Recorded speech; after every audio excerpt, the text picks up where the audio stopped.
Back to news. Amaravati నిర్మాణం అభివృద్ధి పనులు వేగవంతం చేయడంపై చంద్రబాబు సర్కార్ దృష్టి పెట్టింది.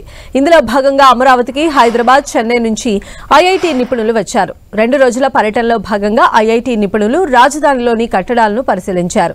రాజధానిలో అసంపూర్తిగా నిర్మాణం ఆగిపోయిన కట్టడాలు, భవనాల సామర్థ్యంపై ఐఐటీ ఇంజనీర్లు అధ్యయనం చేస్తోంది. టీడీపీ ప్రభుత్వం మొదలుపెట్టిన MLA, MLC quarters, secretariat, HOD కార్యాలయాల టవర్లు, హైకోర్టు భవనం కోసం వేసిన భారీ ఫౌండేషన్ సామర్థ్యాన్ని పరిశీలించింది మద్రాస్ ఐఐటీ బృందం. అమరావతి నిర్మాణ పనులను వేగవంతం చేయాలని కొత్త ప్రభుత్వం నిర్ణయించింది. ఇక 2019కి ముందు నిర్మాణం ప్రారంభమై మధ్యలోనే నిలిచిపోయిన భవనాలు కొన్ని ఉండగా మరికొన్ని ఫౌండేషన్ పనులు పూర్తి చేసుకుని అసంపూర్తిగా మిగిలిపోయాయి. దీంతో నిర్మాణం నిలిచిపోయిన కట్టడాల పటిష్టతపైన ముందుగా ఒక అంచనాకు రావాలని ప్రభుత్వం నిర్ణయించింది.